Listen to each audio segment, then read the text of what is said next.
Hi everyone, this is Parul, your faculty of reasoning. आज के session में हम लोग करने वाले हैं बहुत ही इम्पॉर्टेंट दो पजल्स, मेंस लेवल की पजल्स। बहुत ही ज़्यादा मज़ा आएगा आपको इन क्वेश्चंस को सॉल्व करके। हम लोग एक क्वेश्चन सॉल्व करेंगे सर्कुलर अरेंजमेंट का, जिसमें हमें नहीं पता कि कितने ऐसे लोग हैं जो इनसाइड फेसिंग है, कितने आउटसाइड फेसिंग है, प्लस उसने साथ में आपको सभी पर्सन्स की सर्कुलर अरेंजमेंट है। जितने भी पर्सन्स है सबका जो बर्थ हुआ है वो अलग अलग मंथ्स में हुआ है, और बहुत ज़्यादा वो इन टर्म्स में बात कर रहा है कि 31 डेज 28 डेज, इस तरीके का क्वेश्चन है। बहुत ही ज़्यादा इंपॉर्टेंट क्वेश्चन है। और एक क्वेश्चन हम लोग करेंगे बॉक्स बेस्ड पजल का करेंगे, जिसमें एक साथ में उसने वेरिएबल ऐड किया है और कुछ भी एग्जैक्ट इन्फॉर्मेशन आपको दिया नहीं है। बहुत ही इंपॉर्टेंट पजल्स होने वाली है आज के सेशन में। This is your very first question. Circular seating arrangement है, साथ में आपको मंथ्स दिए गए हैं। देखो क्या कहता है क्वेश्चन में, there are 8 persons PQRSTUVW all are sitting around a circular table. एक सर्कुलर टेबल के अराउंड ये 8 लोग बैठते हैं। They all were born on the same date of different months of a year starting from January to August. ठीक है, सभी का जो बर्थ है अलग अलग मंथ्स में हुआ है एक साल के। ठीक है, some of them face inside and some of them face outside. अब इनसाइड आउटसाइड फेसिंग का हमें पता नहीं, कौन इनसाइड फेसिंग है कौन आउटसाइड है, और कितने पर्सन इनसाइड फेसिंग है कितने पर्सन आउटसाइड फेसिंग है। ठीक है, हमें कुछ नहीं पता है। आगे देखते हैं क्वेश्चन में, R sits third to the right of W who was born in the month having more than 30 days. अब यहाँ पर इस तरीके से बात की गई है, तो देखो हमें क्या करना पड़ेगा, पहले तो इसे नोट करना पड़ेगा। जनवरी टू अगस्त हमें बोला है, ये 8 मंथ्स दिए हैं हमें जनवरी टू अगस्त, तो इसे नोट करते हैं सबसे पहले। जनवरी, फरवरी, मार्च,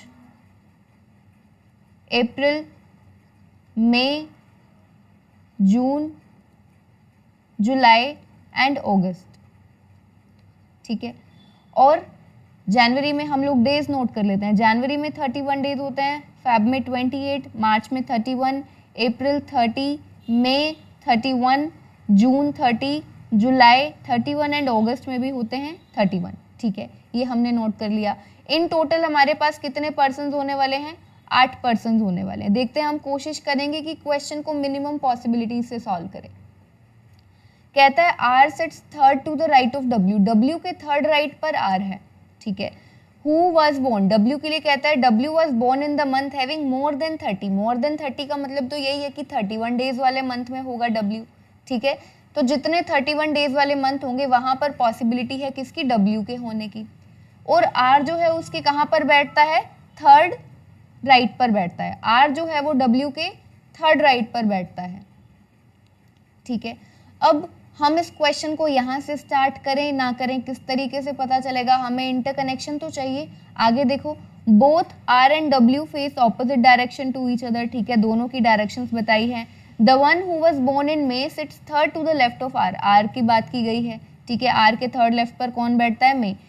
only 2 person sit between the one who was born in May and the one March. ठीक है, अगेन मे की बात हुई है, तो इंटरकनेक्शन तो हमें मिल रहा है, पर यहाँ पर हमें ये नहीं पता कि कौन सा पर्सन कौन सी डायरेक्शन को फेस करता है, तो हमें 2 केसेस लेकर चलने पड़ेंगे।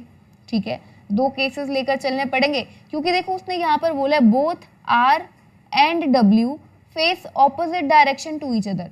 आर और डब्ल्यू दोनों की डायरेक्शन एक दूसरे के रिस्पेक्ट में ऑपोजिट है, तो यानी कि अगर एक बार हम एक को इनसाइड लेंगे एक बार आउटसाइड लेंगे, 2 केसेस तो हमारे पास यहाँ पर अभी क्या है, बनेंगे। ठीक है, तो हम लोग सबसे पहले नोट करते हैं R sits third to the right of W, और डब्ल्यू जो है वो मोर देन 30 डेज वाले मंथ में होगा। तो सबसे पहले डब्ल्यू को एक बार यहाँ पर नोट करते हैं, डब्ल्यू कहाँ कहाँ पर आ सकता है। ठीक है, यहाँ पर नोट करते हैं, डब्ल्यू जनवरी में आ सकता है, मार्च में आ सकता है, मई में आ सकता है, जुलाई और अगस्त में आ सकता है। 31 डेज वाले मंथ्स में हमने डब्ल्यू को नोट कर लिया। अब उसने बोला था R sits third to the right of W, W के थर्ड राइट पर कौन है, आर है। ठीक है, तो अब हम एक केस में क्या करेंगे, डब्ल्यू को कैसा लेंगे, इनसाइड फेस लेंगे, डब्ल्यू यहाँ पर, और एक केस हमको एक और बनाना पड़ेगा, डब्ल्यू को आउटसाइड फेस कराएंगे, और डब्ल्यू के थर्ड राइट पर आर है, ये है आपका फर्स्ट केस, तो इसके अकॉर्डिंग 1 2 3 आर यहाँ पर आएगा, और इस केस में W के थर्ड राइट पर R जो है वो यहाँ पर आएगा। ठीक है, अब ये तो हमने बना लिया। और उसने क्या बोला था, both R and W faces opposite direction to each other. R और W दोनों की डायरेक्शन ऑपोजिट है, तो W की अगर इनसाइड है तो R की क्या होगी, आउटसाइड होगी। यहाँ पर W की आउटसाइड है तो R की क्या हो जाएगी, इनसाइड हो जाएगी। ये नोट कर लिया हमने इतना। आगे क्या कहता है, the one who was born in May sits third to the left of R। R के थर्ड लेफ्ट पर कौन है, जो पर्सन मे में हुआ है, R के थर्ड लेफ्ट पर। सो फर्स्ट केस के अकॉर्डिंग ये है आपका सेकंड केस। फर्स्ट केस के अकॉर्डिंग R के थर्ड लेफ्ट पर आपको क्या बनाना है, मे। तो R का थर्ड लेफ्ट 1 2 3 मे आएगा यहाँ पर। ठीक है, और इस केस के अकॉर्डिंग देखेंगे तो R के थर्ड लेफ्ट पर 1 2 3 मे कहाँ पर आएगा, यहाँ पर आ जाएगा आपका मे। इतना क्वेश्चन नोट कर चुके हैं। आगे, only 2 person sit between the one who was born in May and the one who was born in March. May और मार्च के बीच में, यानी कि जो पर्सन मे को हुआ है और जो पर्सन मार्च में हुआ है, इन दोनों के बीच में कितने लोग बैठते हैं, 2 लोग बैठते हैं। ठीक है, तो देखो मे यहाँ पर है, तो मार्च के लिए अब 2 पॉसिबिलिटीज बनेंगी। फर्स्ट केस में 1 2 मार्च यहाँ पर आ सकता है, ठीक है, आ सकता है, और 1 2 मार्च यहाँ पर भी आ सकता है।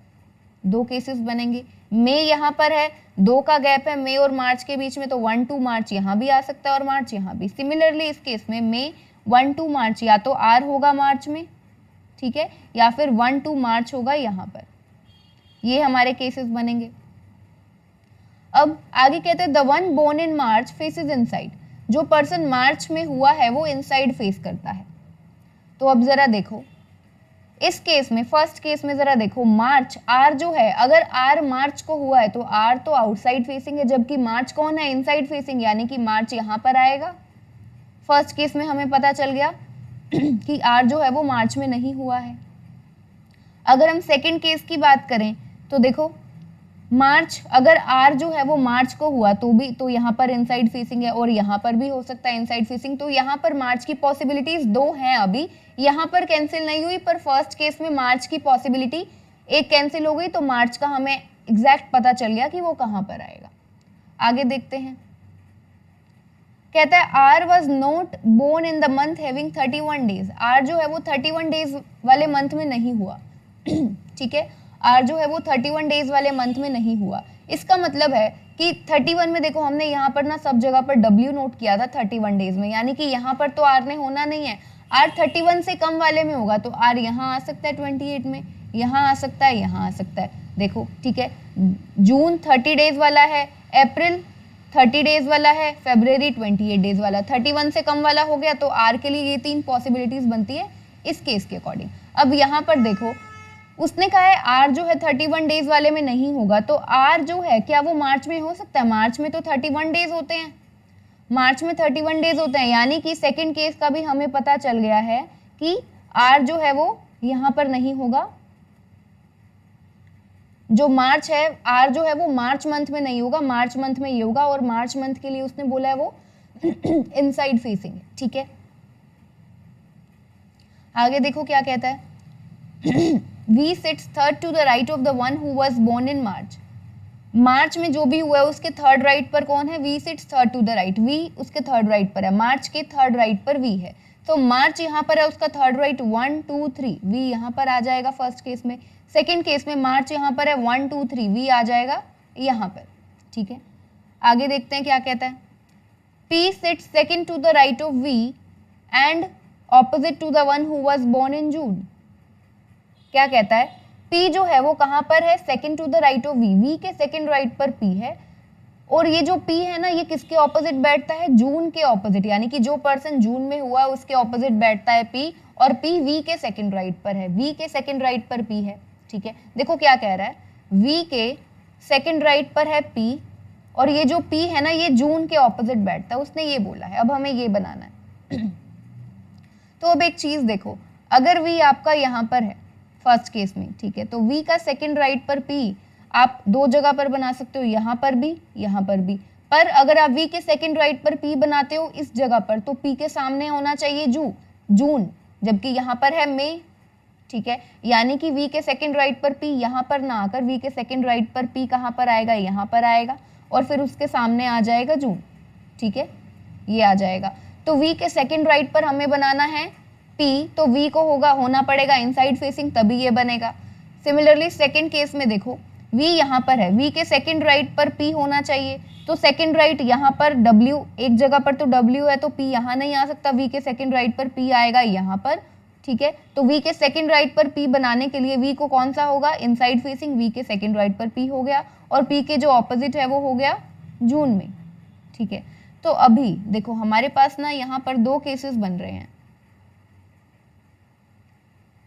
एक केस में देखो मई आ रहा है, V आ रहा है मई में, ठीक है, एक केस हम लोग ले लेते हैं, V आ रहा है मई में, ठीक है, और ये जो W आ रहा है जून में आ रहा है, तो ये हमने नोट किया। अब एक केस में देखो यहाँ पर हमें किसका पता चला है, सिर्फ और सिर्फ P का पता चला है कि वो मई में है, P का, ठीक है। तो ये हमारे पास, ये है आपके पास फर्स्ट वाला केस, ये है आपका सेकंड वाला केस V और W वाला, जिसमें पता चला है। यहाँ पर देखो फर्स्ट केस में और किसी का हमें नहीं पता ना कि कौन सा पर्सन कौन से मंथ को हुआ है, यहाँ पर हमें पता चला V और W का सेकंड केस में, तो V और W को हमने रिस्पेक्टिवली नोट कर दिया, V हुआ है मई में, W हुआ है जून में। आगे देखो, V was born in the month immediately after the month in which W was born। क्या कहता है, V was born in the month immediately after the month in which W was born। V कौन से month में हुआ है, W जिस month में हुआ उसके जस्ट नेक्स्ट मंथ में, इमीडिएटली आफ्टर बोला है, W के जस्ट बाद में V होना चाहिए, W के जस्ट बाद में V होना चाहिए। तो अगर आप यहाँ पर सेकंड केस देखें तो W के जस्ट पहले V गया है, जबकि W के जस्ट बाद में V जाना चाहिए था, ठीक है। तो और वैसे भी देखो ये केस गलत हो गया, क्योंकि W जो है उसके लिए पॉसिबिलिटीज कौन कौन सी थी, ये थी जहां पर ये नोट किया गया है ना, W W W यहाँ पर आ सकता था, जबकि W आया ये जून में 30 डेज वाले में, तो ये वाला केस तो पहले ही गलत हो गया। यानी कि सेकंड केस जो हम लोग सॉल्व कर रहे हैं वो क्या है, वो केस है गलत। जो हमारा करेक्ट केस है वो कौन सा है, सिर्फ और सिर्फ फर्स्ट केस हमारा करेक्ट है। यानी कि अब जो भी होगा फर्स्ट केस से होगा, इसे हम नोट कर चुके हैं, इसे हटा देते हैं, ये जो सेकंड केस है।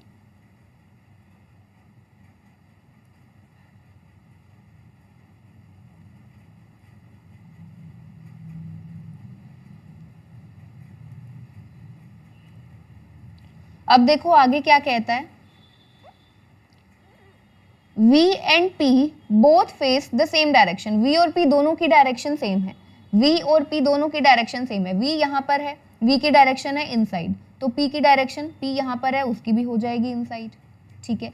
आगे क्या कहता है क्वेश्चन में, देखो क्वेश्चन बहुत ज़्यादा डिफिकल्ट नहीं है, लेकिन यहाँ पर जो ये मंथ वाला वेरिएबल दिया गया है ना अभी, तो इसमें थोड़ा सा दोनों को साथ में करने में कंफ्यूजन हो जाता है, ठीक है। V was not born in the month having 28 days। V जो है 28 डेज वाले मंथ में नहीं हुआ, यानी कि V कैंसिल हो गया, यहाँ पर नहीं आएगा, 28 डेज वाले में V यहाँ पर नहीं आएगा। अब उसने देखो एक बोला कि W के जस्ट बाद में V आएगा, एक तो उसने ये बोला ना, उसने बोला था V was born in the month immediately after the month in which W was born, तो W के जस्ट बाद में V आना है। तो अब यहाँ से W भी तो यहाँ पर कैंसिल हो गया, क्योंकि V यहाँ पर नहीं आ सकता, क्योंकि W के जस्ट बाद में V आना है, तो W V कैंसिल हो गए यहाँ के लिए, ठीक है। तो अब W के लिए जो केसेस बनते हैं वो है, एक यहाँ पर आ सकता है W के जस्ट बाद में भी आ सकता है, W के लिए ये भी कैंसिल हो गया क्योंकि यहाँ पर P आ चुका है ऑलरेडी, और एक W आ सकता है आपका यहाँ पर, और फिर W के जस्ट बाद में V आ जाएगा यहाँ पर, तो W के लिए ये भी कैंसिल हो गया क्योंकि इसके बाद तो प्लेस ही नहीं है, नेक्स्ट मंथ ही नहीं दिया गया है हमें, ठीक है। तो W के लिए हमारे पास अभी दो केसेस बन रहे हैं यहाँ पर, ठीक है। अब एक और चीज देखो, W के लिए दो केसेस बनते हैं, या तो मार्च में होगा या फिर होगा जुलाई में, ठीक है। तो क्या W यहाँ पर है, मार्च यहाँ पर, हमने देखा W अलग मंथ में होगा, मार्च मंथ में होने वाला पर्सन अलग होगा, W मार्च में तो नहीं हो सकता, हमने हमारा सर्कुलर सीटिंग अरेंजमेंट देखा तो W यहाँ पर है, मार्च यहाँ पर है, दोनों अलग अलग पर्सन्स हैं, तो यानी कि W यहाँ पर भी नहीं आ सकता। तो W के लिए अब एक ही पॉसिबिलिटी है, W आएगा यहाँ पर, V आएगा यहाँ पर, तो ये समझे पहले तो, ठीक है। ये चीज इंपॉर्टेंट थी यहाँ पर, इसीलिए ये थोड़ा सा जो क्वेश्चन है थोड़ा सा कंफ्यूजिंग है, थोड़ा सा ट्रिकी है ये क्वेश्चन। इतना क्वेश्चन हम बना चुके हैं। The one who was born in August sit third to the right of T who was born in the month immediately after the month in which Q was born. क्या कहता है, the one who was born in August, जो person अगस्त में हुआ है वो sits third to the right of T, T के थर्ड राइट पर है। पहले इतना नोट करते हैं, टी के थर्ड राइट पर अगस्त, ठीक है, टी के थर्ड राइट पर अगस्त। अभी यहाँ पर हमें ना तो टी का पता ना ही अगस्त में हुआ है वी, ठीक है, तो यहाँ पर आ गया ये अगस्त, ठीक है, वी जो है वो अगस्त में हुआ है, डब्ल्यू हुआ है कहाँ पर, जुलाई में, तो इसको भी यहाँ पर नोट कर लेते हैं, डब्ल्यू जुलाई में हुआ है, टी मई में, ये ऑलरेडी नोट कर चुके हैं। तो उसने क्या बोला है, टी के the one who was born in August sits third to the right of T, T के थर्ड राइट पर अगस्त, ठीक है, टी के थर्ड राइट पर कौन है, अगस्त है। तो अब जरा देखो, अगस्त अगर यहाँ पर है तो टी कहाँ पर आ सकता है, 1 2 3 टी यहाँ पर आ सकता है, ठीक है, और 1 2 3 टी यहाँ पर भी आ सकता है मार्च में, ठीक है। तो हमारे पास यहाँ पर टी के लिए क्या होंगे, अभी 2 केसेस बनते हैं इस तरीके से, तो ठीक है, तो अभी इसको नहीं करते हैं, अभी रहने देते हैं, हम लोग इसे सिंपली नोट कर लेते हैं कि टी के थर्ड राइट पर कौन आएगा, अगस्त, यानी कि वी आएगा, वी हमने नोट कर चुके हैं, टी के थर्ड राइट पर वी आएगा, इसे नोट कर लिया। और टी आगे देखो क्या कहते हैं, who was born in the month immediately after the month in which Q was born, और ये जो टी है ये कब हुआ, क्यू के जस्ट बाद वाले मंथ में। कहता है टी जो है वो कब हुआ, क्यू के जस्ट बाद वाले मंथ में टी, जैसे डब्ल्यू के जस्ट बाद वाले मंथ में वी हुआ, क्यू के जस्ट बाद वाले मंथ में क्या हुआ, टी हुआ। आगे क्या कहता है, Q was not born in February, Q जो है वो फेब्रवरी में नहीं हुआ, ठीक है, क्यू जो है वो फेब्रवरी में नहीं हुआ, तो यहाँ के लिए ये क्यू कैंसिल हो गया और क्यू के जस्ट बाद में टी आना है, ठीक है। आगे क्वेश्चन में क्या कहता है, T sit second to the left of the one who was born in January, T कहाँ पर आएगा, second to the left of the one born in January, जनवरी के सेकंड लेफ्ट पर टी, ठीक है, तो जनवरी के सेकंड लेफ्ट पर आएगा टी। इंटरकनेक्शन है, इसको हम बाद में सॉल्व करेंगे, देखते हैं किस तरीके से करना है, नोट कर लेते हैं पूरा क्वेश्चन। और जनवरी वाला जो पर्सन है कहता है who sits third to the left of U, U के थर्ड लेफ्ट पर है, ठीक है, कहता है ये जो जनवरी वाला पर्सन है sits third to the left of U, U के थर्ड लेफ्ट पर बैठता है, तो यू के थर्ड लेफ्ट पर आएगा ये जनवरी वाला पर्सन, जनवरी के सेकंड लेफ्ट पर टी और टी के थर्ड राइट पर वी, ये आना है हमारे पास, ठीक है। आगे क्या कहता है, पूरा क्वेश्चन पढ़ लेते हैं। The one born in February faces outside, जो पर्सन फेब्रवरी में हुआ है वो आउटसाइड डायरेक्शन को फेस करता है। T was born one of the months after R, T जो है वो आर के बाद में होगा, ठीक है, T was born one of the months after R, T जो है वो आर के बाद हुआ है, यानी कि टी से जस्ट पहले क्यू हुआ है, तो आर जो है वो कहीं यहाँ पर होगा, आर के कहीं बाद में क्यू होगा, क्यू के जस्ट बाद में टी होगा। उसने ये बोला देखो आर के कहीं बाद में टी होगा, ठीक है, लेकिन टी से जस्ट पहले तो क्यू है हमारे पास, वो पहले ही बता चुका है, तो इस तरीके से हमारा बनेगा। अब उसने बोला है कि क्यू जो है वो कहाँ पर नहीं है, फेब्रवरी में नहीं है, तो अब देखो इस क्वेश्चन को ना हम यहाँ से ही स्टार्ट कर सकते हैं, डब्ल्यू वी को तो हम ऑलरेडी सॉल्व कर चुके हैं और यहाँ से हम क्वेश्चन को आगे फर्दर सॉल्व कर नहीं पा रहे हैं, क्योंकि हमने देखा टी के थर्ड राइट पर वी है, तो टी इस जगह पर भी आ सकता है और टी इस मार्च वाली जगह पर भी आ सकता है, तो 2 केसेस बनाए। इससे अच्छा है कि हम लोग देखें क्या हम इस जगह से कुछ और क्वेश्चन को सॉल्व कर सकते हैं।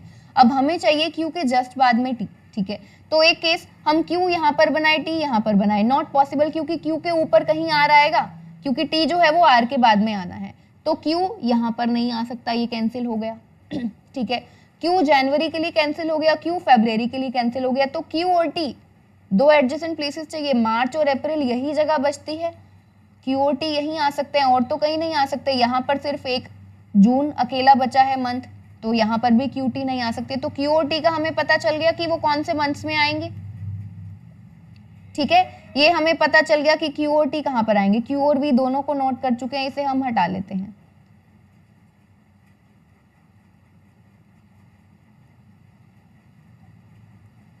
अब देखो, अब हमारे पास, अब हमें पता है कि आर के नीचे टी आएगा, तो आर के लिए ये 3 पॉसिबिलिटीज थी हमारे पास, ठीक है, तो आर के नीचे टी ने आना है, तो आर यहाँ तो आ नहीं सकता, टी के नीचे तो आर बना नहीं सकते, यहाँ पर ऑलरेडी टी आ चुका है अप्रैल के मंथ में, तो आर के लिए एक जगह बची, आर यहाँ पर आएगा, देखो ये बन गया हमारा। अब हमारे पास यहाँ पर क्या बचता है,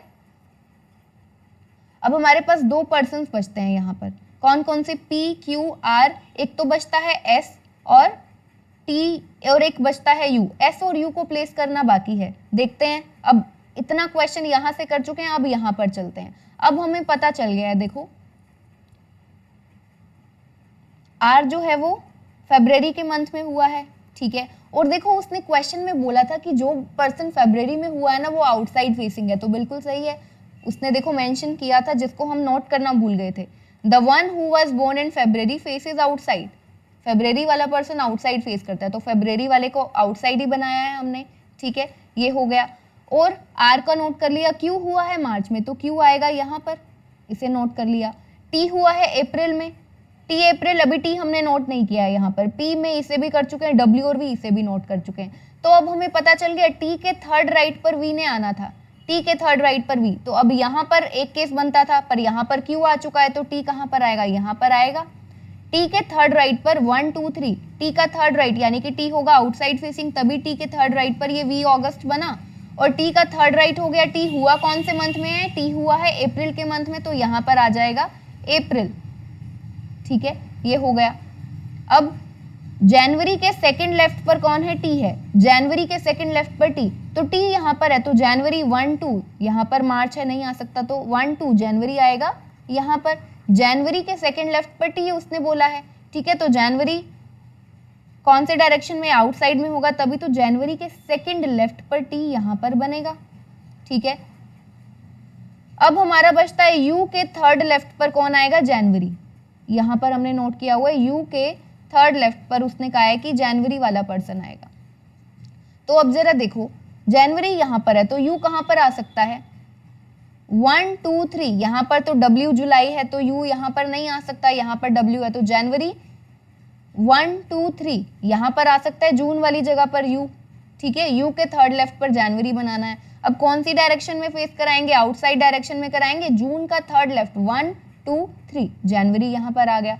तो पूरा क्वेश्चन यहाँ पर देखो अब हमारा लगभग हो चुका है। हमें पता चल गया यू जो है वो जून में आएगा, यू आएगा जून में, तो एस जो है, एस बचता था ना, एस और यू बचता था, यू आ गया जून में, एस आ गया जनवरी में, तो यहाँ पर आ गया जनवरी में एस आपका। तो क्वेश्चन जो है वो यहाँ पर कंप्लीटेड है, ठीक है। अब वो आपसे कुछ भी पूछे, कोई भी क्वेश्चन पूछे, आप इजीली आंसर कर सकते हैं। थोड़ा सा ट्रिकी क्वेश्चन था, ज़्यादा डिफिकल्ट नहीं था, थोड़ा सा दिमाग यहाँ पर लगाना था, क्योंकि आपको देखो यहाँ पर दो चीज़ें दे दी गई हैं। एक सर्कल अरेंजमेंट है, प्लस इनसाइड आउटसाइड का नहीं पता है, प्लस साथ में उसने मंथ्स का भी दे दिया, आपको वेरिएबल ऐड कर दिया, ठीक है। तो चलिए अब कुछ क्वेश्चंस को सॉल्व करते हैं हम लोग। कहते हैं how many persons face outside, कितने लोग आउटसाइड डायरेक्शन को फेस करते हैं, ठीक है। आउटसाइड डायरेक्शन को कितने लोग फेस करते हैं। अब देखो आप लोग एक चीज क्या कर सकते हो, यहाँ से हम लोग ना मंथ्स हटा देते हैं, क्योंकि मंथ्स हमने यहाँ पर नोट कर रखे हैं और हमें पता है कि कौन सा पर्सन कौन से। ये तो देखो पहले करना जरूरी था अभी, ठीक है, पहले करना जरूरी था, क्योंकि इसके अकॉर्डिंग सर्कुलर सीटिंग अरेंजमेंट में जो हमने मंथ्स किए हैं, नोट किए हैं, उसी के हिसाब से हम आगे फर्दर ये पूरा सॉल्व कर पाए। पर अभी इसलिए हटा रही हूँ ताकि आप क्लियरली इसे देख सके कि कौन कौन सा पर्सन आउटसाइड फेसिंग है, कौन कौन सा इनसाइड फेसिंग है। तो अब उसने पूछा कितने पर्सन्स आउटसाइड फेसिंग है, तो अब देखते हैं कितने पर्सन्स आउटसाइड फेसिंग है। एक तो ये एस है आउटसाइड फेसिंग, ठीक है, एक ये आर है आउटसाइड फेसिंग, ये हो गया यू आउटसाइड फेसिंग, 3 लोग हो गए, और एक ये हो गया टी आउटसाइड फेसिंग, ठीक है। ये 4 लोग हो गए, एस आर यू और टी, ये 4 लोग कौन से हैं, आउटसाइड फेसिंग, ठीक है। तो आउटसाइड फेसिंग कितने पर्सन हो गए, टोटल 4 पर्सन हो गए। जिस भी ऑप्शन में आपको 4 मिलेगा आप उसे क्या करेंगे, टिक करेंगे। नेक्स्ट पूछता है what is the position of R with respect to Q, R की पोजीशन पूछ रहा है क्यू के रिस्पेक्ट में, आर की position with respect to Q. अब जरा देखो आर यहाँ पर है, क्यू यहाँ पर है, तो क्यू के रिस्पेक्ट में आर की पोजीशन क्या है, क्यू के सेकंड राइट पर है आर, दिख रहा है, क्यू के सेकंड राइट पर है आर, तो आर की position with respect to Q क्या है, सेकंड राइट।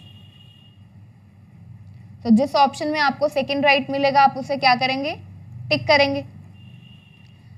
पूछता है when is T born, T कौन से मंथ में हुआ है, टी कौन से मंथ में हुआ है, तो देखो टी यहाँ पर है, टी हुआ है अप्रैल के मंथ में, टी हुआ है आपका अप्रैल के मंथ में, तो जिस ऑप्शन में आपको अप्रैल मिलेगा आप उसे क्या करेंगे, टिक करेंगे। How many persons are born between P and V, P और वी के बीच में कितने पर्सन्स हुए हैं, पी और वी के बीच में कितने पर्सन हुए, इस क्वेश्चन का आंसर आप सभी को शेयर करना है कमेंट सेक्शन में। पी और वी के बीच में कितने पर्सन्स हुए हैं, ठीक है। तो ये था हमारा आज का सर्कुलर टेबल वाला क्वेश्चन, सर्कुलर अरेंजमेंट था, बहुत ही इंपॉर्टेंट था। अभी हम नेक्स्ट क्वेश्चन सॉल्व करेंगे, बहुत ही ज्यादा इंपॉर्टेंट बॉक्स बेस्ड पजल करेंगे। सो देखो क्या कहता है इसमें, देयर आर 7 बॉक्सेस 7 बॉक्सेस हैं, A, B, C, D, E, F and G which are kept one above another but not necessarily in the same order। 7 boxes हैं, एक के ऊपर एक इस तरीके से प्लेस किया गया है। Boxes contain different coloured elements, ये जो बॉक्सेस हैं अलग कलर के एलिमेंट्स कंटेन करती है। कौन कौन से, grey, green, red, violet, blue, yellow and white, not necessarily in the same order, ठीक है।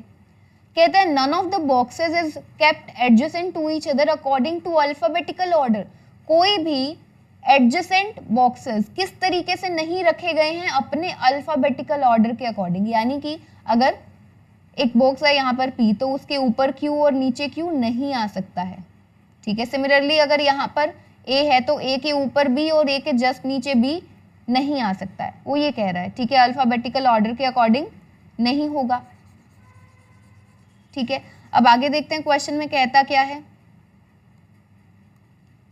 Only 2 boxes are kept between box E which contains white and the box which contains violet.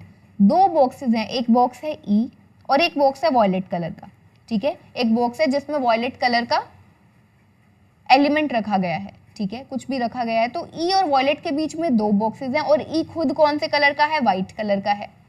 अब इस question को यहाँ से start करना है, नहीं करना है। अब देखो बॉक्स बेस्ड पजल में ना ये इंपॉर्टेंट चीज होती है, हम लोग ये नहीं देख सकते क्योंकि हमें एग्जैक्ट इन्फॉर्मेशन मिलना जरूरी है, उससे पहले हम क्वेश्चन को स्टार्ट नहीं कर सकते, ठीक है। और आगे कहता है the box containing yellow is not kept at the top most, ठीक है। There are 3 boxes kept between box G and yellow. तो इंटरकनेक्शन मिल भी रहा है, नहीं भी, देखो कुछ कह नहीं सकते। बेहतर ये है क्योंकि हमें एग्जैक्ट इन्फॉर्मेशन तो मिल नहीं रहा है, ठीक है। एग्जैक्ट इन्फॉर्मेशन बॉक्स बेस्ड के केस में थोड़ा सा डिफिकल्ट होता है वैसे भी, तो हम लोग क्या करते हैं, इसे नोट करते हैं। 2 बॉक्सेस हैं E और वॉयलेट के बीच में, पहले इसे नोट करते हैं। E जो है वो है व्हाइट कलर का, ठीक है, और E व्हाइट और वॉयलेट के बीच में 2 बॉक्सेस हैं, ये हमने यहाँ पर इस तरीके से नोट कर लिया। अब आगे कहता है the box contains yellow is not kept at the top most. जो येलो कलर का बॉक्स है वो टॉप मोस्ट पर नहीं है, ठीक है, अभी इसे ध्यान रखते हैं। There are 3 boxes kept between G and which contains yellow, यानी कि G और येलो के बीच में 3 बॉक्सेस, हमें इंटरकनेक्शन नहीं मिला।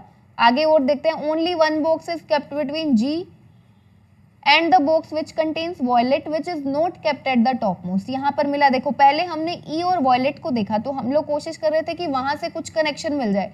E और वॉयलेट के बाद हमें कनेक्शन अब मिला है, यहाँ पर देखो ओनली 1 बॉक्स कहता है, एक बॉक्स है किसके बीच में, G के बीच में, और जो एक वॉयलेट कलर का बॉक्स है। तो वॉयलेट और G के बीच में कितने हुआ, एक बॉक्स हुआ, पहले इसे नोट करते हैं। वॉयलेट और G के बीच में एक बॉक्स हुआ, ठीक है। अब हम जाते हैं, उसने ऊपर जो बोला था, उसने कहा था there are 3 boxes kept between G और येलो कलर के बॉक्स। G और येलो कलर के बॉक्स में कितने बॉक्सेस हैं, 3। G और येलो के बीच में कितने हैं, 3 बॉक्सेस, ठीक है। तो ये हमने नोट कर लिया। अब उसने कहा था कि जो ये येलो है ना, ये टॉप मोस्ट पर नहीं आएगा, ठीक है। येलो जो है ये टॉप मोस्ट पोजीशन पर, टॉप मोस्ट बॉक्स में नहीं आएगा, ठीक है। और उसने वॉयलेट के लिए भी बोला था कि वो भी टॉप मोस्ट पे नहीं है। देखो यहाँ पर बोला violet which is not kept at the top most, violet भी टॉप मोस्ट पर नहीं आएगा, तो इसे भी हम लोग नोट कर लेते हैं कि ये भी टॉप पर नहीं आएगा, ठीक है। तो इतना क्वेश्चन हम बना चुके हैं, पूरा का पूरा नोट कर चुके हैं, ठीक है। आगे कहते हैं box D is kept below G। D जो है वो G के नीचे आएगा, जो बॉक्स D है वो G के कहीं नीचे आएगा, ठीक है। आगे कहता है more than 3 boxes are kept between the box which contains white and the box which contains grey. White और ग्रे के बीच में 3 से ज्यादा बॉक्सेस हैं, व्हाइट और ग्रे बॉक्स के बीच में 3 से ज्यादा। अब देखो व्हाइट वाला ये है, ठीक है, और ग्रे कलर का जो भी बॉक्स होगा उनके बीच में 3 से ज़्यादा, कम से कम 4 होंगे, 5 हो सकते हैं, 4 और 5 इतने ही हो सकते हैं। अब ऐसा क्यों? टोटल 7 बॉक्सेस है ना, एक तो ये खुद हो गया ई, एक हो गया ग्रे, तो इनके बीच में मैक्सिमम 5 आ सकते हैं और कम से कम 4 आएंगे क्योंकि उसने बोला है 3 से ज़्यादा, तो 4 और 5 हो सकते हैं। अब यहाँ से एक चीज़ देखो, हम इतना क्वेश्चन, आधे से ज़्यादा क्वेश्चन हम लोग नोट कर चुके हैं, हमें ये नहीं समझ में आया कि क्वेश्चन को करना कहाँ से है। कुछ एग्जैक्ट इन्फॉर्मेशन तो हमें देखो यहाँ पर मिला नहीं है ना, इंटरकनेक्शन जरूर मिला है, पर यहाँ पर देखो केसेस कितने सारे बनेंगे। हम ई वाइट को रखते हैं, फिर वॉयलेट ई और वॉयलेट के बीच में 2 का गैप रखें, फिर वॉयलेट और जी के बीच में 1 का गैप, तो वो भी ऊपर नीचे करके 2 जगह पर बन सकता है ना, क्योंकि 7 बॉक्सेस हैं इन टोटल, तो केसेस हमारे पास बहुत सारे हो जाएंगे। आगे देखते हैं कुछ कहता है, box G does not contain grey, G जो है वो ग्रे कंटेन नहीं करता, ठीक है, जी जो है वो ग्रे कंटेन नहीं करता है। एक बार पूरा क्वेश्चन हम लोग नोट ही कर लेते हैं और फिर उसके बाद में क्वेश्चन को सॉल्व करेंगे। Box C which contains red, C contain करता है red, is kept immediately above F, वो एफ के जस्ट ऊपर है, और which does not contain yellow, F yellow contain नहीं करता है। कहता है सी जो है वो रेड कलर का एलिमेंट कंटेन करता है और एफ के जस्ट ऊपर आएगा। उसने बोला है सी जो है वो रेड कलर का है और वो आएगा एफ के जस्ट ऊपर, और ये जो एफ है ना ये येलो कंटेन नहीं करता है, एफ येलो कंटेन नहीं करता, ठीक है, तो ये है सी रेड के जस्ट नीचे एफ। आगे देखो क्या कहता है, only 3 boxes are kept between box B and the box which contains green, B और ग्रीन के बीच में कितने बॉक्सेस हैं, बी और ग्रीन के बीच में कितने बॉक्सेस हैं, 3 बॉक्सेस हैं, ठीक है, बी और ग्रीन, यहाँ पर तो देखो यहाँ पर कहीं कनेक्शन नहीं है, ना तो बी है ना ग्रीन है, तो बी और ग्रीन के बीच में कितने बॉक्सेस हैं, 3 बॉक्सेस हैं, ये हमने नोट कर लिया। और क्या कहता है, box B does not contain grey, box D does not contain grey, यानी कि बॉक्स बी और डी दोनों ही ग्रे कंटेन नहीं करते हैं, ठीक है, तो जैसे जी के लिए कैंसिल हुआ, बी और डी ये भी क्या है, ग्रे कंटेन नहीं करते हैं, तो ये हमने नोट कर लिया। पूरा का पूरा क्वेश्चन देखो अभी हम नोट कर चुके हैं, पूरा का पूरा क्वेश्चन। अब क्वेश्चन को स्टार्ट कहाँ से करना है, जब कभी हमें बॉक्स बेस्ड पजल में कुछ एग्जैक्ट इन्फॉर्मेशन नहीं मिलता है तो क्वेश्चन को वहां से स्टार्ट करो जहां से आप मैक्सिमम अपना पजल को कवर कर सकते हो। यानी कि अब देखो इंटरकनेक्शन तो हमें इन सब का मिल रहा है, तो करना तो कहीं ना कहीं यहीं से है, ठीक है, यहाँ से कहीं कहीं करना है। बी और ग्रीन से स्टार्ट करने का फायदा नहीं है क्योंकि बी और ग्रीन से रिलेटेड आगे कुछ इन्फॉर्मेशन नहीं दिया गया है, हम पूरा नोट कर चुके हैं, इंटरकनेक्शन यहीं पर है। तो यहाँ पर देखो ई वाइट और ग्रे से यहाँ से क्वेश्चन को स्टार्ट करना अच्छा रहेगा। क्यों? यहाँ से क्वेश्चन को स्टार्ट करेंगे तो मैक्सिमम, क्योंकि देखो ई और ग्रे के बीच में 5 मैक्सिमम इतने हो सकते हैं या फिर 4 लेकर चलना है। फिर भी देखो केसेस हमारे पास यहाँ पर ज्यादा बनेंगे क्योंकि ना तो हमें ये पता है कि ई वाइट ग्रे के ऊपर है या फिर ई वाइट ग्रे के नीचे है, ये हमें नहीं पता। तो 4 केसेस बनेंगे, पर 4 केसेस को मैं आपको ये सिखाऊंगी कि आप इसको 2 केसेस में ही कैसे निपटा सकते हो क्वेश्चन को। देखो अब हम लोग क्या करते हैं, एक बार हम क्या करते हैं, ई वाइट को हम लेते हैं ऊपर, ठीक है,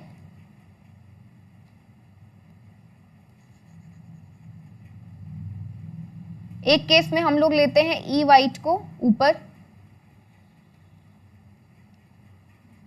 अब ई वाइट और ग्रे के बीच में कम से कम 4 होने चाहिए, तो 1 2 3 4, तो एक केस बनेगा ग्रे आएगा यहाँ पर, ठीक है, और एक केस में ग्रे आएगा यहाँ पर। मैं दोनों को यहाँ पर नोट कर रही हूँ और इसको हम इसी तरीके से सॉल्व करेंगे, ठीक है। अब एक केस में हम लोग ई वाइट कहाँ पर लेंगे, नीचे लेंगे,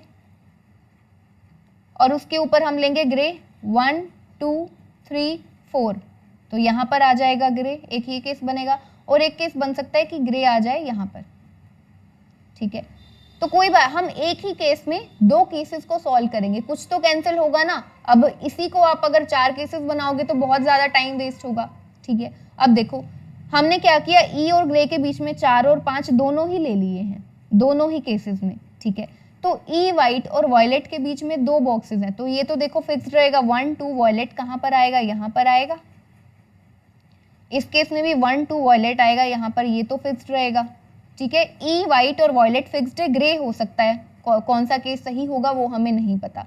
अब आगे वॉयलेट और जी के बीच में एक बॉक्स है, वॉयलेट और जी के बीच में एक बॉक्स है। तो अब जरा देखो वॉयलेट यहाँ पर है, तो अभी हम क्या कर रहे हैं, एक बार इसको नहीं कंसिडर कर रहे, ठीक है, एक बार इसको नहीं कंसिडर कर रहे हैं, ठीक है, पहले 4 वाला केस लेकर चलते हैं। तो वॉयलेट और जी के बीच में एक है, तो एक केस में जी यहाँ पर आएगा और एक केस में जी आएगा यहाँ पर, ठीक है, ग्रे। अब जी के लिए ग्रे कैंसल्ड है, यहाँ से देखा जी ग्रे कलर कंटेन ही नहीं करता है, तो यानी कि अगर ग्रे यहाँ पर आएगा, ठीक है, हमने वो वाला केस अभी कैंसिल कर दिया, ग्रे अगर यहाँ पर आएगा तो जी तो आएगा डेफिनेटली कहाँ पर, यहाँ पर ठीक है, तो जी तो आएगा कहाँ पर, यहाँ पर आएगा। अब जी यहाँ पर है तो इसके बाद में अब क्वेश्चन को सॉल्व करते हैं। जी और येलो के बीच में 3 बॉक्सेस हैं यहाँ पर, जी और येलो के बीच में, तो जी और येलो के बीच में 3 बॉक्सेस, 1 2 3, येलो आएगा यहाँ पर जहां पर ग्रे है, यानी कि जो हम ये वाला केस सॉल्व कर रहे हैं जिसमें हम ग्रे को ई व्हाइट और ग्रे के बीच में 4 बॉक्सेस लेकर चल रहे हैं, वो केस गलत हो रहा है, ठीक है, वो केस गलत हो रहा है। ग्रे यहाँ पर नहीं आना चाहिए, क्यों, क्योंकि अगर ग्रे यहाँ पर आया तो जी यहाँ पर आएगा, जी यहाँ पर आया तो 1 2 3 के गैप के बाद में यहाँ पर क्या आना चाहिए, येलो आना चाहिए, जबकि यहाँ पर ग्रे था, तो यानी कि ये वाला केस तो हो गया हमारा क्या, गलत हो गया, यानी कि ग्रे यहाँ पर नहीं आना चाहिए, ठीक है, ग्रे यहाँ पर नहीं आना चाहिए, ग्रे आना चाहिए इस जगह पर, इस केस के अकॉर्डिंग।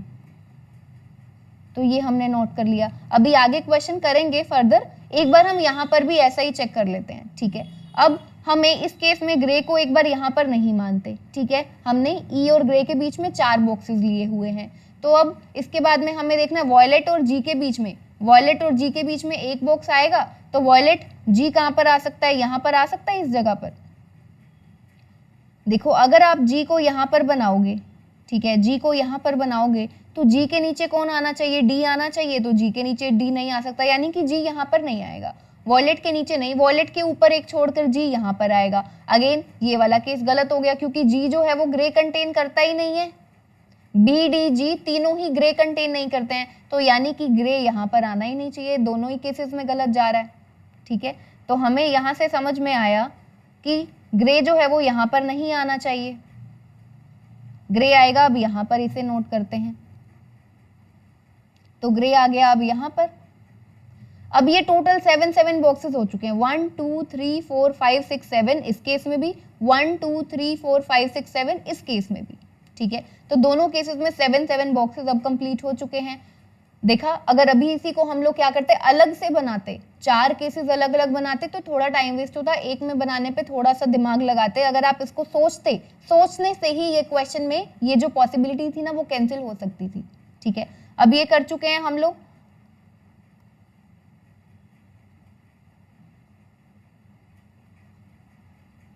ये इसको हटा देते हैं हम लोग,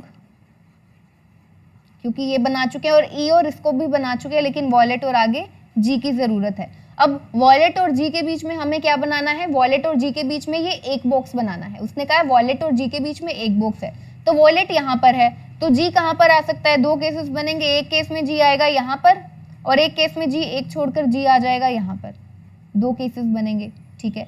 सिमिलरली यहाँ पर क्या होगा, वॉयलेट यहाँ पर एक छोड़कर जी आ सकता है यहाँ पर, एक छोड़कर जी आ सकता है यहाँ पर, अभी भी हमारे फर्दर केसेस बन रहे हैं, ठीक है। लेकिन ये वाला जो केस है ना, देखो ये आपका फर्स्ट केस हो गया, ये हो गया आपका सेकंड केस, यहाँ पर जी नहीं आ सकता, क्यों, क्योंकि जी के नीचे डी ने आना है, तो जी अगर यहाँ पर आएगा तो डी तो उसके नीचे नहीं आ सकता, ठीक है। इस केस में हमें पता चल गया कि जी यहाँ पर नहीं आएगा, जी यहीं पर आएगा, ठीक है।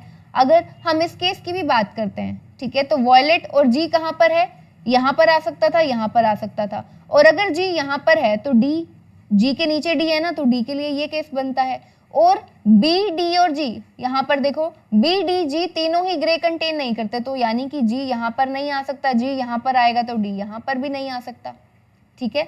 तो 2 केसेस बन रहे थे वॉयलेट और जी के, ऊपर जी आएगा नीचे नहीं आएगा, क्योंकि जी के नीचे हमने डी को बनाना है, डी को यहाँ पर बनाया तो डी ग्रे कलर का है नहीं, तो ग्रे तो फिक्स्ड है हमारे पास यहाँ पर, तो यानी कि यहाँ से जी यहाँ पर नहीं आएगा और डी यहाँ पर नहीं आएगा, ठीक है। इतना क्वेश्चन बना चुके हैं। अब बारी आती है जी और येलो, जी और येलो के बीच में 3 बॉक्सेस हैं, तो जी 1 2 3, येलो कहाँ पर आएगा, यहाँ पर आएगा, ठीक है, ये वाला जो है ये येलो है, ये वाला जो है ये ग्रे है। सिमिलरली यहाँ पर जी 1 2 3, येलो कहाँ पर आ जाएगा, 1 2 3, येलो आएगा यहाँ पर, ठीक है, इतना नोट कर लिया। अब इतना क्वेश्चन हम नोट कर चुके हैं। हम लोग इससे क्या करते हैं, आगे देखो, आगे हम कौन सा कंडीशन यहाँ से उठाए कि हम आगे फर्दर अपने क्वेश्चन को सॉल्व करें। अब देखो हमारे पास दो चीजें बचती हैं, एक तो बी और ग्रीन के बीच में कितने बॉक्सेस है, 3 बॉक्सेस है, और एक कहता है सी रेड और एफ। सी रेड जस्ट ऊपर है किसके, एफ के ऊपर, सी है एफ के जस्ट ऊपर और सी है रेड कलर का और एफ येलो कलर का नहीं है, ये है। तो सबसे पहले हम लोग ना इस कंडीशन को उठाते हैं। देखो कैसे, सी और एफ हमें दो एडजेसेंट प्लेसेस चाहिए सबसे पहले, तो सी और एफ के लिए दो एडजेसेंट प्लेसेस और सी के लिए तो पूरा ही वेकेंट होना चाहिए, ठीक है। तो यानी कि देखो अगर हम फर्स्ट केस में देखें तो सी रेड यहाँ पर आ सकता है, सी रेड एफ यहाँ पर आ जाएगा, ठीक है। और एक केस बनता है, एक तो देखो ये हो गया सी रेड, छोटा छोटा नोट करते हैं, एफ यहाँ पर आ सकता है, और एक केस में सी के लिए चाहिए पूरा का पूरा ही वेकेंट होना चाहिए बॉक्स, तो एक सी रेड यहाँ आ सकता है, लेकिन एफ यहाँ पर आ सकता है नहीं, क्योंकि एफ के लिए येलो उसने स्पेशली मेंशन किया है, एफ येलो कलर का नहीं है। तो यानी कि एक ही केस बनता है, ये वाला कैंसिल हो गया, ठीक है। सी रेड यहाँ पर नहीं आ सकता, सी रेड आएगा यहाँ पर और कहीं पर आ नहीं सकता, क्योंकि सी के लिए आपको चाहिए पूरा का पूरा बॉक्स एम्प्टी, तो सी रेड और एफ आ गया यहाँ पर। सिमिलरली अगर हम इस केस में देखें, सी के लिए चाहिए पूरा का पूरा खाली, तो एक तो ये जगह है सी रेड के लिए और एक ये जगह है, देखो सी रेड के लिए एक तो ये जगह है, एक ये जगह है। अब सी रेड के यहाँ पर नीचे एफ नहीं बना सकते क्योंकि एफ के लिए येलो कैंसिल्ड है, तो सी यहाँ पर आएगा, रेड यहाँ पर आएगा और एफ आ जाएगा आपका यहाँ पर। अभी तक तो देखो दोनों ही केसेस बिल्कुल इक्वल चल रहे हैं, कुछ भी कैंसिल होता हुआ नजर नहीं आ रहा है। अब हमारे पास जो कंडीशन बचती है वो बचती है बी और ग्रीन की, बी और ग्रीन की, ठीक है। अब जरा देखो ग्रीन कलर, यहाँ पर सभी कलर्स हो गए, एक तो ग्रीन आ सकता है फर्स्ट केस में, या तो ग्रीन आएगा यहाँ पर या फिर ग्रीन आएगा यहाँ पर, ठीक है, ये बचता है। अब अगर ग्रीन को आप यहाँ पर बनाते हो तो बी कहाँ पर आएगा, 1 2 3, यहाँ पर ई है ऑलरेडी, बी नहीं आ सकता, नीचे स्पेस नहीं है, ग्रीन और बी के लिए 3 बॉक्सेस बीच में चाहिए, तो ग्रीन यहाँ तो आ नहीं सकता, यानी कि ग्रीन आएगा इस जगह पर। यहाँ पर हमने करके देखा ग्रीन यहाँ पर था, तो 1 2 3 के गैप के बाद में बी आना चाहिए, जबकि यहाँ पर ई है, इसीलिए तो यहाँ पर ग्रीन नहीं आ सकता है, ग्रीन आएगा आपका यहाँ पर, ठीक है। तो ग्रीन आ चुका है यहाँ पर, अब बी कहाँ पर आएगा, 1 2 3 बी आ जाएगा यहाँ पर, ठीक है। अब एक चीज जो उसने बिल्कुल स्टार्टिंग में बोला था ना, क्वेश्चन के स्टार्टिंग में ये बोला था कि कोई भी दो एडजेसेंट बॉक्सेस अल्फाबेटिकल ऑर्डर के अकॉर्डिंग नहीं आएंगे, ठीक है, अल्फाबेटिकल ऑर्डर के अकॉर्डिंग नहीं आएंगे। अब एक चीज देखो, बी यहाँ पर आया है, ए यहाँ पर कहीं पर पहले आया नहीं, तो एक बॉक्स ए बचता है, तो या तो ए यहाँ पर आएगा या ए यहाँ पर आएगा। अब दोनों में से जहां पर भी आएगा ये वाला केस तो गलत होगा ना, ये वाला केस तो गलत होगा, क्योंकि एडजेसेंट बॉक्सेस जो हैं वो अल्फाबेटिकल ऑर्डर के अकॉर्डिंग नहीं आएंगे, तो ये वाला केस तो हो गया हमारा गलत, फर्स्ट केस। यानी कि अब जो हमारा करेक्ट केस है वो कौन सा है, वो सेकंड केस है। एक जो केस हमारा बचता है, एक लौता सेकंड केस बचता है, यही होगा, ठीक है। तो अब बनाते हैं हम इसमें बी और ग्रीन को। अब ग्रीन के लिए यहाँ पर देखो कितनी जगह बची है, 2 जगह है, एक तो ग्रीन आ सकता है यहाँ पर, साइड में नोट करते हैं, यहाँ पर आ सकता है, और एक ग्रीन आ सकता है यहाँ पर, ठीक है। अगर आप ग्रीन को यहाँ पर प्लेस करते हो, ठीक है, तो 1 2 3 बी कहाँ पर आएगा, यहाँ पर आएगा, बी येलो हो जाएगा, ठीक है। सिमिलरली अगर आप ग्रीन को इस जगह पर प्लेस करते हो, ठीक है, यहाँ पर ग्रीन है तो बी यहाँ पर आएगा, ठीक है। हम लोग इस तरीके से कर रहे हैं, ग्रीन यहाँ पर तो बी यहाँ पर, और अगर ग्रीन यहाँ पर तो 1 2 3 बी कहाँ पर, स्टार लगा देते हैं इस ग्रीन को, तो बी आ जाएगा यहाँ पर ग्रे के पास। अब बी के लिए ग्रे को किया गया है मना, देखो बी डी जी इन तीनों के लिए ग्रे को किया गया है मना। बी डी जी जो है वो ग्रे कलर कंटेन नहीं करते हैं, बी डी जी जो है वो ग्रे कलर कंटेन नहीं करते हैं, ठीक है। तो यानी कि ये वाला केस हो गया गलत, ग्रीन यहाँ पर नहीं आ सकता क्योंकि बी ग्रे कंटेन नहीं करता है, बी ने यहाँ पर आना नहीं है, यानी कि जो करेक्ट वाला है वो हमें पता चल गया कहाँ पर आएगा, ग्रीन यहाँ पर नहीं आएगा और बी यहाँ पर नहीं आएगा, तो ग्रीन ने आना है यहाँ पर, ठीक है, और बी ने आना है यहाँ पर। ग्रीन यहाँ पर आया और बी आया यहाँ पर, 1 2 3 के गैप के बाद में बी आया यहाँ पर, और ये हो गया ग्रीन जी के लिए, ठीक है। इतना क्वेश्चन हो गया। अब क्या बचता है, देखो जी के नीचे आएगा डी, उसने कहा था जी के नीचे डी, तो जी के नीचे डी के लिए तो ये स्पेस बचता है, ठीक है, ये स्पेस बचता है। और अब एक अकेला बचता है ए, वो यहाँ पर आ जाएगा। ठीक है, अब देख लो कोई भी ऐसा आपको दो एडजेसेंट बॉक्सेस नहीं मिलेंगे जो कि अल्फाबेटिकल ऑर्डर के अकॉर्डिंग होंगे। ठीक है, देख लो ए यहाँ पर है, बी यहाँ पर है, C D E F G, कोई भी अल्फाबेटिकल ऑर्डर के अकॉर्डिंग नहीं है। ये केस हमारा करेक्ट है। अब जो भी कलर बचता है, grey, green, red, violet, yellow, white, इतने कलर्स हो चुके हैं। एक कलर हमारा बचता है, देखते हैं वो कौन सा कलर है। ग्रे हो चुका है, ग्रीन हो चुका है, रेड हो चुका है, वॉयलेट हो चुका है, ब्लू बचता है, येलो भी हो गया है और व्हाइट भी हो चुका है। ब्लू अकेला बचता है, तो यहाँ पर आ जाएगा डी जो है वो कौन सा आ जाएगा, ब्लू कलर हो जाएगा। ठीक है, तो ये हो गया हमारा बॉक्स वाला क्वेश्चन कंप्लीट। ठीक है, अब देखो क्वेश्चन क्या पूछता है, how many boxes are there between E and D, E और डी के बीच में कितने बॉक्सेज हैं। ई यहाँ पर है, डी यहाँ पर है, ई और डी के बीच में एक बॉक्स है, ई और डी के बीच में एक बॉक्स है, तो यहाँ पर आ जाएगा 1। ठीक है, कहते हैं which box contains violet coloured element, कौन सा बॉक्स है जो कि वॉयलेट कलर का एलिमेंट कंटेन करता है, कौन सा बॉक्स है जो वॉयलेट कलर का, वॉयलेट कहाँ पर है, देखो यहाँ पर एफ जो है वो करता है वॉयलेट कलर का कंटेन। ठीक है, तो इसका आंसर क्या हो जाएगा, एफ बॉक्स आ जाएगा। तो ये थे हमारे आज के क्वेश्चंस। हम लोगों ने क्या किया है आज के सेशन में, आज के सेशन में हम लोगों ने सॉल्व किया है एक सर्कुलर सीटिंग अरेंजमेंट, बहुत इंपॉर्टेंट मेंस के लिए, और एक बॉक्स बेस्ड पजल इंपॉर्टेंट। दोनों ही क्वेश्चंस बहुत अच्छे थे और बिल्कुल आपके क्वेश्चन, आपके जो एग्जाम्स होते हैं वो ऐसे ही। अब देखो क्या होता है, कई बार ना स्टूडेंट्स बोलते हैं नहीं ये क्वेश्चंस ना मेंस के लेवल के नहीं लग रहे। आपको क्या लगता है कि मेंस में सारे के सारे क्वेश्चंस डिफिकल्ट आते हैं या सारे आसान आते हैं?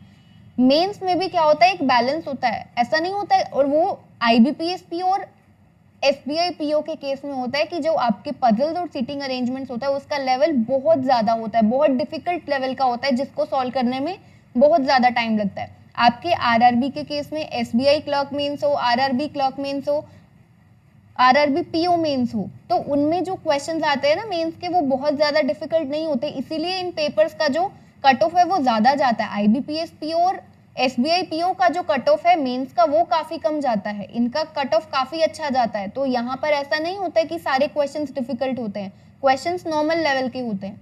ठीक है, और ये जो क्वेश्चंस थे ये दोनों ही बहुत अच्छे लेवल के थे और मेंस में ऐसे क्वेश्चंस बिल्कुल पूछे जाते हैं। मैं जितना भी कंटेंट आप सभी के लिए लेकर आती हूँ बहुत ध्यान रखती हूँ कि जो आपके पेपर में जैसा पूछा जाता है इनफैक्ट उससे एक लेवल अप ही रखती हूँ, नीचे नहीं रखती हूँ। ठीक है, तो आई होप आज के सेशन में जो दोनों क्वेश्चंस किए हैं आप सभी को समझ में आए होंगे। सो मिलते हैं नेक्स्ट सेशन में। Take care everyone.